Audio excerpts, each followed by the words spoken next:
and you kill the beast. Do you have it in your sights? Yes, Best Money Penny, this will represent no problem whatsoever.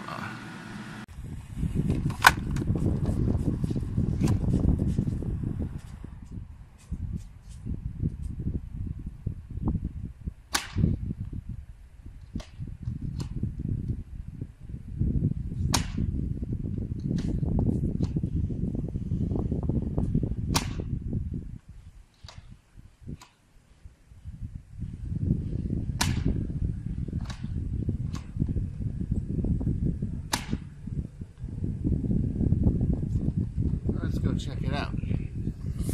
I decided to do a range test early in the morning, earlier than I usually get up, because it's going to be 112 degrees here in about 3-4 hours.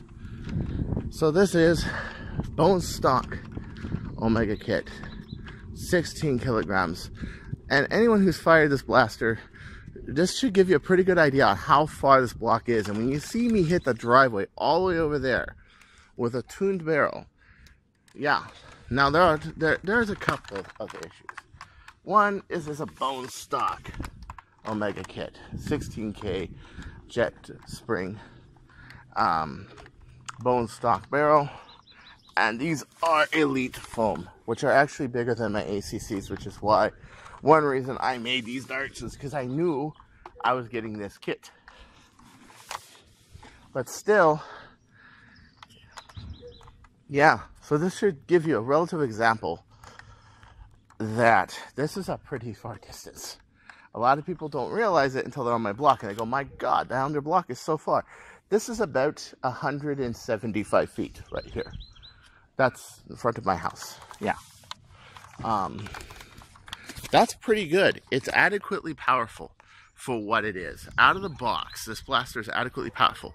Now, of course, to get down here, all the way to the 1, 2, 3, 4, 5, 6th driveway, and maybe even to the 7th, well, that requires a lot of work. But in this day and age, with the springs and the barrels that come out, I'm going to explain why an Omega kit actually makes sense and actually is a good buy. I decided to do this test. Omega kit, pre-production, straight out of the box. A 2006 bare bones long shot and a katana mag, a clear katana mag and clear katana mag adapter. I decided to do this just bare bones because although there are a lot of Zeus shells out there, you know, there's a few thousand maybe, there must be a buttload of long shot shells out there that people took out the bolt sleds, broke the bolt sleds, broke the plunger tubes, broke the internals. All they have left are these shells. I know, because I had 3 of these lying in my room, including this one. That when people tried to mod long shots in the 2000s and the 2010s, they broke their internals. Well, now you have a kit, including the Alpha kit. Alpha kit's the same thing, but if you want something that a little weaker. But this proves that all I really needed for this, to make this work, is we have the front muzzle, the priming handle, and the 2 sides of the shell, and the screws. That's it. You don't need anything else from a long shot to make this work. And that is the one true cool factor about the jet kits, is that it has everything. It has the plunger rod, the plunger tube, everything. When you look at a kit, let's say you look at an artifact breach, okay? You're not getting absolutely everything from the kit. You can buy parts separately, sure. Same thing with the worker kit. Okay, you got the breach, you got the sled, you know, they finally have a lot of parts, but it's not an all-inclusive. And if you buy all the parts, it's going to be around the same amount of money. Believe it or not, it's around the same amount of money, and it's not as good. This is a pretty good kit. It goes proficiently fast out of the box, and for $180, you can take that old long shot of yours and actually do it. So a lot of people are doing these with their modded long shot setups, their Zeus's, and I was thinking, okay, I don't have another Zeus shell, and I really don't want to touch Big Blue because it's really dialed in. However, why don't we do a test based off of what people commonly have, and that is this shell or the yellow shell, or if you're really damn lucky, the Crimson Strike shell, the red one. Oh yes, you are definitely lucky. Would this be worthy of Crimson Strike? I think so. And in this review, I'm going to tell you why I think so. So in this part of the review, I wanted to go through each and every component of the Omega kit and point things out. Okay, first off, let's start with the barrel and the gate itself. I like about this gate, I'll tell you what I like about this gate. The bolt sled ends right here, okay? So it has a stop, it has a definite stop to it. This right here, it's more to keep the darts from going out. It doesn't really act as a guide per se. It doesn't put pressure on the dart to go in, but I didn't have any feeding problems with it whatsoever. Mine, I hope they supplied this with everyone. Mine was supplied with an O-ring that's similar to the ones used on the Alpha Kit pusher that makes it so it can go around the barrel real easy. The barrel is a lot nicer. It has less resistance.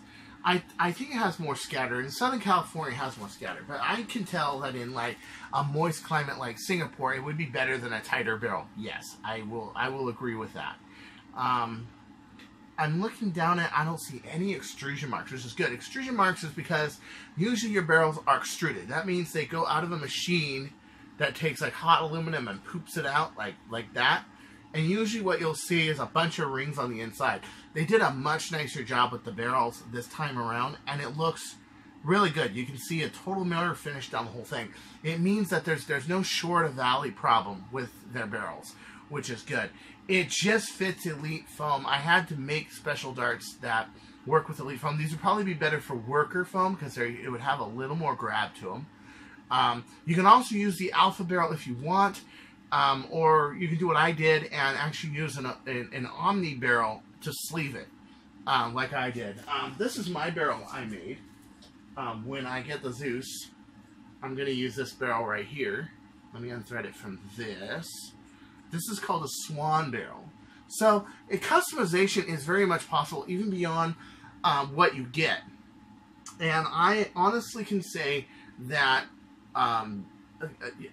optimizing your barrel and your spring setups will definitely help with this. And I was saying earlier that this is a really good kit, okay? It's not made to do past 20K, but here's the kicker, okay? Here's the kicker. We're getting to an age where 20K is about all we need. And let me explain what I'm talking about, okay? Okay, so this is an 18.5 turf that I've ground down the ends to make flat myself, okay? They don't come with ground ends. It's 18.5. You may think it's only 2.5 kilograms faster than 16K. Well, that's at prime. But this is a very high velocity spring because it has more distance between the coils. If you can see. Dig out my archive of springs for this. Okay, so this is a Turf 16 kilogram spring, and as you can see, it's got a lot of coils to it, okay? What the difference between an 18.5 and a 16 is that your coils have much more spacing. Have you ever used, let's say, a Party Popper spring? From a Party Popper, you go to like Party City and you get a Party Popper spring. Well, the thing is the reason that it's so good in a lot of things is that it has a very large distance to the coils. It makes the spring a higher velocity spring. So no longer are we dealing with just flat yield anymore. We're also dealing with spring velocity. Here's a 20K. Yes, I have 3 of these. And oh, you can just see the difference between the distance, okay? You can just see it. There's just a huge difference in the spacing of the coils of this spring. Well, because the turf springs have kind of rewritten the rules, and because they've kind of rewritten the rules, you have a nice barrel and you have a nice spring. You've got you can box into the 300 feet per second range. Big Blue is doing it right now. It's got a 16-inch barrel and it's got the Aussie version of this spring, and I am able to hit 240 flat between, as Armageddon, I was able to hit from one spawn to another spawn to another spawn. In a game, there were 3 spawns. Incredible. So, it's becoming to a point where really what you need is something that is more smoother and nicer. I think this is one of the nicest, smoothest metal parts kits I've seen. And I told everybody I'm going to be objective. But at the same time, I think it can probably handle a 26K. But would I go any farther than that? No, probably not. I'll be honest. I would probably change this catch for a metal catch. I would probably take the rod catch out, and I would probably file it to be flat aluminum, and I would make sure that my trigger catch was also milled aluminum as well, because the sandblasting really does affect the catch performance. But other than that, I really like it. A few things though. One, when I took apart the gate, this one's just a production model, and from what I understand, they're going to make these threads not so deep. The threads go a little in too deep. Yeah, they do.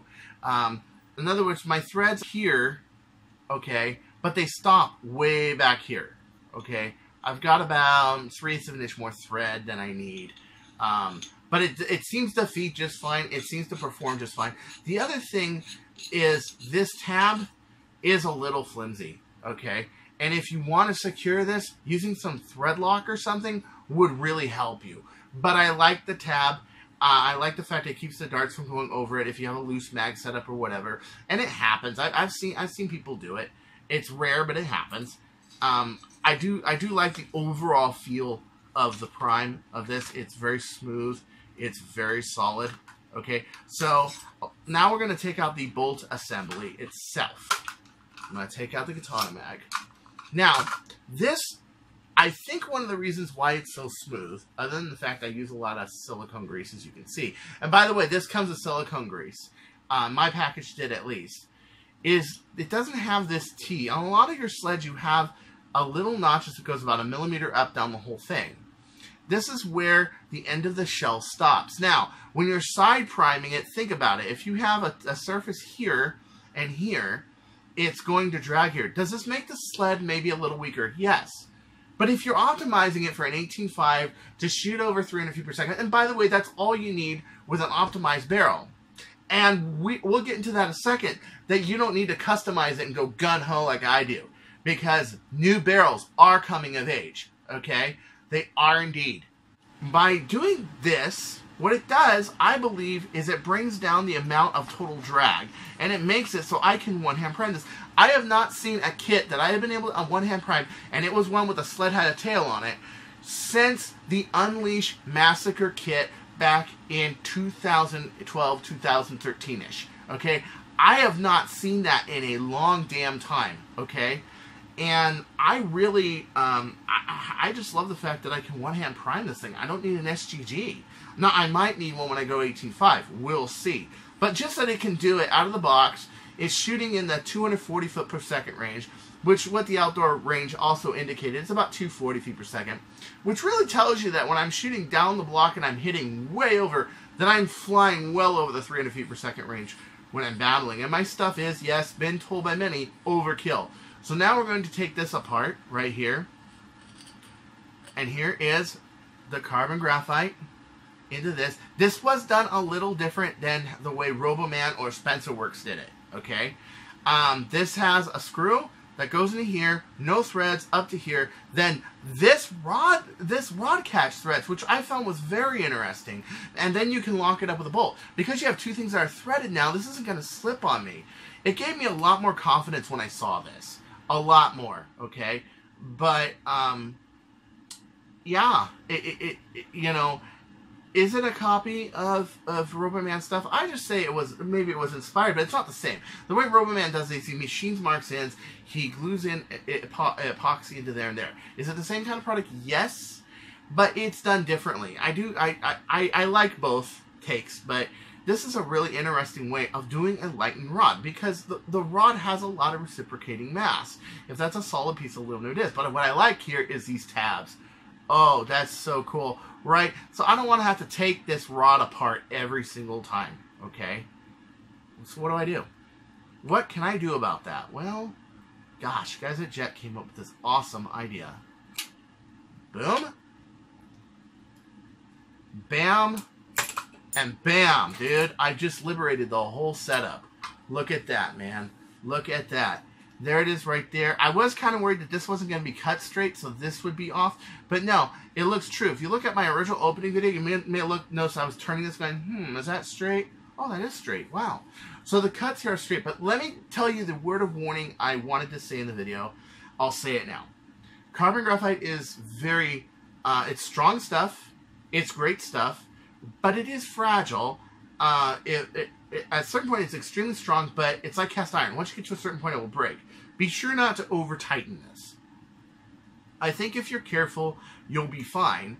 Okay, but I think that is solved and remedied by the fact that this one is hand-tightened, and there's no place to actually wrench on here. But really try not to dent or scratch this, okay? Try to keep this as nice as possible.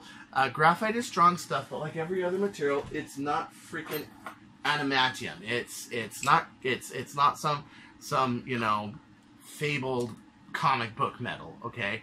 Carbon graphite, this is one reason I like fiberglass so much, is it doesn't have the propensity to shatter. But this won't shatter. I think that this will be fine. Just watch your tightening on this. Don't over tighten this. Okay, just enough to keep it on. As you can see, I just retightened it because it kind of settled a little. And yeah, I would just do that. The tube looks really, wow, you know what? That's got to be the nicest jet tube I've seen so far. Yeah, even the ones I saw on the Alpha kit, they had a lot of extrusion marks, a lot of machine marks. This doesn't have any. See, this was the thing. This was what I was irritated about when I was working at Jet. Is the first tube, and I understand, Alpha is first. Not only is it first because it's the first basic kit you get, it's also the first long shot kit we did. It's the first ever parts kit that Jet Blasters ever did. And so, yeah, you're going to run into things and then improve them later. And it looks like they have improved them a great deal, okay? You guys know I'm objective. You guys heard what I said about the Archer pistol yesterday. I want to say about this today. I am very adamant about what's what. Now, I also think this has a lot less flex because there's no joint in the middle, okay? And this is only held in by the back. Now, if you think about this, if this is the part with the O-rings, this is the best place to have the threads. Why? Because you already have play here anyway. So you might as well just get rid of it all here. And they're using an 8mm hole instead of a 10. I like that. It seems to work just fine. It seems to supply enough air to it, but it cuts down the dead space significantly. So do you have to cut down the dead space on an Omega kit? Nope. You don't. It's great. It works great. You want to get something stronger like a Roboman sled and run 32K and get a metal catch? Go for it, okay? From what I saw in here, this is a heat-treated screw. I was very big on heat-treated screws. Like Big Blue, the shotgun grip screw is heat-treated. It looks like it's the same kind of heat-treated. It's a heat-treated screw, so it's not going to rip apart or break. You can tell by when they're brown or yellow. That means their case oil hardened. So this isn't the cheap screw they put in here. This is probably like a, I dare say, maybe even a $1.20 SGD screw. I mean, maybe $1.50, maybe more. I don't know. I haven't been shopping for screws in SG for a while, but I will tell you, yeah, it's got the speed seal. Oh man, and these are great. You know my current bird of prey, I'm using a speed seal fiberglass head on the front, and it makes a huge difference. It's my first bird of prey that actually put a speed seal on, and it's the fastest blaster in my shop. So if you think about this, this is really good. If you want to get a different ring, go with MBR. Silicone tends to break, especially on the front. We had this problem when we were working on the Alpha kit, that the silicone rings we got would break, so we ended up using NBR, and that was the reason we use NBR. NBR seems to hold up a lot better for the pushers. And I'm not done yet. I'm not done yet. The trigger and the trigger catch. Let's move to that. The spring appears to be a decent spring. I think it's a little weaker than a Turf 16, but it feels a lot stronger than a 14. I think a Turf 16 is about 10 feet per second faster, and it also has ground ends. But an 18.5 is really going to cook in this thing. Out of stock barrel, you're probably looking at in the 270s, 280s. And if you get a modified barrel, which we're going to get into a second, why this is such a kit of this age, because of the springs and the barrels are becoming available. Okay, this is a good time for the Omega kit in my opinion. We're going to start with the trigger and the catch. Okay, I like this, dude. Look, do you remember how these always bend? Okay, and you'll see Explorer ones will have little notches going up like this. That's great. This one is flush. to the bottom of a long shot. It means that this can't go up or down at all. This is really cool. This is really cool. And also, this catch, I think, has a lot to do with the fact that it's sideways primed. And you can see the wear. Okay, I don't know if you can see it, but there's more wear going this way, like this. As if the catch, when I prime sideways, goes more like that than like that. See, it goes more to the side than like that. What I think this catch does is this supports sideways priming a lot better because you're no longer dealing with like a horseshoe kind of a shape. You're dealing with a circle, and it gives it more places where the catch can land. And I think it works a lot better because of it. It's not hollowed out Delrin like the ones that came with the pre-release long shots, which I actually use in my alpha long shot. And I used it on Big Blue for a while too. It's really thick, man. This is really tough, okay? I do not see it rounding the catch, which I was I fired about 500 shots out of this yesterday when I got it. Actually, it was 513, that's right. I counted them, okay? And I don't see any wear. As a matter of fact, just like what happened with the Delrin catch in the Alpha kit, it got better and more smoother and easier to fire. So Delrin is a good material. Remember when I said that on the Owl Ranch, that they really ought to use a Delrin catch rather than an ABS catch for the Alpha? Well, they did it on the Omega, which was unexpected. But I like that they did it, and I hope that they put this catch, maybe an injection molded version of it, made out of Delrin, which is a fluoropolymer, in the Alpha. And I hope they make a polycarb, because, dude, that would be great. Even if they got to charge $80 instead of $67, I'd buy it, dude. Especially with a clear barrel, and I could put, like, LED lights in there. Oh, that would be great. Now, let's talk about barrels. Now, let's talk about barrels for a second while I reassemble this whole thing, okay? And I'm going to throw an 18.5 in here now. Okay. Jet Blasters has been playing around with prototype barrels for a long time. Here's one of them. This one has the anchor points because I was put in a Zeus. This is one that I got in Singapore. It had a lot of extrusion marks in it, and I had to wax it. And I got about, out of an 18.5, out of my Zeus Alpha, got about, I would say, 310, 320 feet per second out of it. Pretty good. When I switched to a Swan barrel, which was brass on the inside and aluminum on the outside, I'm shooting well over the 350s now. But it's also a 16-inch barrel.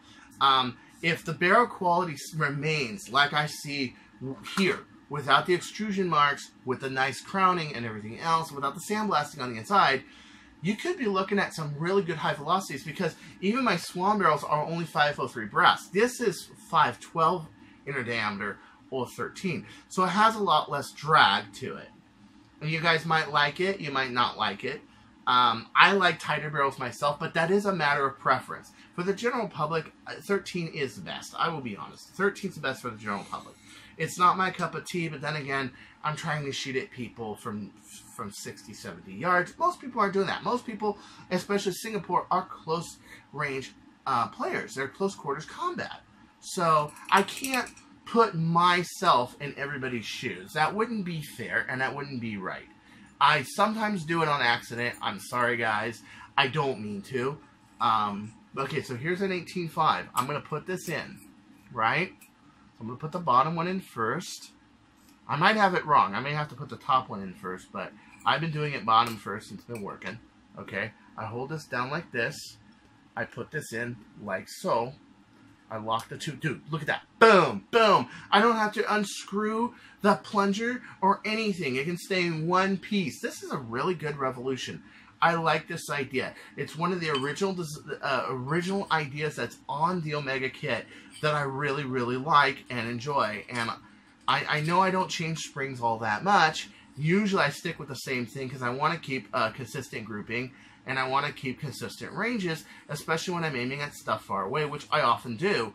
But I think it's really, really cool. Okay, so I'm going to take a screwdriver here, right? And I'm going to hold it like so. And this is being a little tight. Hold on one second. I might not have it in the threads correct. Hold on. No, I do. It's just, yeah. Put a little grease in there next time. There we go. And I just put it flat like that, see? like that, you know. And really, it is actually pretty easy to put together. It's pretty straightforward. Just make sure your rings don't pop out like that. See, like that. A lot of people would call me with complaints of, oh, well, you know, it's not firing very fast. And one of the reasons was because they didn't put in the rings right. Yeah, and especially when you're putting it in, you still have to be careful because it's a speed seal. And so you have to be a little careful putting it in. Yeah. So, yeah, this is really nice. It's a little harder to put in. But we're going to find out in a second. I'm going to put this back together. And we're going to find out in a second if I can still one-hand prime this with the freaking almighty 18.5. Yeah. And like I said, it's not just the yield 18.5 that makes it more powerful. It's the spring velocity. And that is far, far, far faster than any typical 18K setup. Hell, it's even got a faster spring velocity than the 28 kilogram setup I had in a Bird of Prey Type R. Do you know my Bird of Prey is now faster because I'm using an 18.5 rather than 28K? No joke. It is a revolution. Yeah, I'm just doing this out of sheer morbid curiosity. I don't think this is going to work. It's very powerful spring yield. With a standard bolt, maybe with a machine bolt, this might work. Like one that, like for example, Explorer used to make, where you used to lock them up on both ends, and they had it. But I don't think a standard bolt's going to do this. But we'll give this a shot. This is a really powerful spring yield. This is an 18.5 turf. Okay, I'm going to try to one-hand prime this. Ready? And wow. You know, it might just be a leverage issue. Yeah. I'm able to two-hand prime it. No problem. No problem. Wow. Wow. Can you imagine how much power this is going to be? You can feel the excess air pressure. Whoa. Whoa. I can just feel the power in this thing right now. I definitely need an SGG for an 18.5. That is for dang sure. Okay? But, then again, this is going to put you up in the contender range. You're going to be boxing with the contenders. You're going to be really, yeah. If you have an 18.5 turf and you have an Omega kit, you're going to be really. But it seems to be holding just great. It does seem to be holding just fine. Which I didn't really have a concern because I knew that an Alpha kit with a Delrin catch, it's not as nice. Well, definitely an Omega kit should have no problem doing that. So maybe I had to just eat my Wheaties or something. I don't know. Oh, wow. Wow, I just blew the head completely apart. Wow. You know, I mean, ooh, at close range, it's very accurate. It's very accurate. It's like, wow. That is a lot of power for a blaster. I mean, I like the fact that it comes with a decent spring, but you can get a better one, and it can really cook. Now, let's get to barrels, okay? Jet's planning on releasing longer barrels. Here's one of the prototypes that was made back in 2017. Monkey Mods also makes barrels, okay? They're making the Artifact Worker ones, and they're also going to make Alpha Kit ones that are 35 centimeters and 40. Put in mind, that's a 40 centimeter effective right there. Actually, about 43 all the way out because it's got the Ultra Match port. Does it make a difference? Huge. And if you got a powerful enough spring, let's say an 18.5 turf, let's say a 26 kilogram turf setup with a 16 and a 10, okay, you can really monopolize on the longer barrels. The velocities are so nice. The accuracy, the dart flight is so nice. So what I'm saying is, for battle, you really don't need anything more than 18.5. And it shoots great. All my stuff is 18.5, 18.5, 18.5, 18.5, 18.5, 18.5. Yeah. It's just a great spring to get. Get them while you can for your high-end stuff. And this kit seems to make the best of it. And I think that by Jet focusing more on being smoother and more inexpensive at $180 and being able to focus at 18-20 kilogram range rather than trying to make something that can do 40 kilograms, which not everybody can use, they more focused on it. Now, if you want something more heavy duty, you've heard my recommendations. Add a RoboMount sled, 1. 2, get a metal catch. And 3, reinforce the brutal crap out of your shell. Because anything past 26K, it's just going to destroy your shell. Unless it is majorly reinforced. Al Turbino took a lot of my knowledge with fiberglassing, and he started fiberglassing inside of his shell. And I thought that was really cool. And I said, hey, you fiberglass? I was like, yeah, but you taught me. I'm like, oh, thanks, but you did it, you know. I may have shown you the skill, but you did it. You're the one who deserves credit for doing it, and he did. So he deserves credit for doing that. It's not a bad idea. The one things, I'll tell you a couple things that need to change. 1, I think this is normally a nub bolt. I would thread lock this. 2, you see how this pusher cup doesn't go all the way to the shell? I would put some kind of buffer or space there, because what you want to do is you want to even out the shock, especially if you're going really high yield. And you decide to do what I said, like put a really strong sled in there and a really strong trigger catch in there, made out of aluminum. And put in mind, a stronger catch is what? What is it, $15, $20 most? I mean, think about it. It's not that much. If you really have a 30-kilogram setup and you need more, and then if you find out the sled is not good enough for 30, and you need something like an artifact or a worker's, or not worker, fuck worker, or a Roboman sled, yeah. I have an artifact sled in this one. It's great, okay? But to be honest with you, this sled is an asset, even at lower yields. Even though it may not be as strong. And I don't know because I haven't tested it. But even if, I still like this for lower yields. And the fact that if you're shooting for 18.5, maybe you shouldn't change it. I mean, maybe you really shouldn't change it. I mean, if you ever think about it. I know that Roboman powder coats his sleds to make them smoother, okay? And that's why he powder coats them, and they're great sleds. Anybody who's ever heard of a Roboman sled knows that it is an A1 bargaining chip and a blaster, okay? But I think this sled is adequate to do good combat battle for most people, maybe about 90% of the people that would buy this kit. And don't underestimate the 18.5. It is a revolution. And it's good to see a kit that can finally do it. Now, tomorrow, I'm going to get up. I'm going to fire this. I'm going to also try it with a Merlin, shooting at the trees. And we're going to see just how much more powerful this is than this morning. And you may be surprised. It may be like absolute ass kicker. Yeah. I give this about I would say a 9.5 out of 10.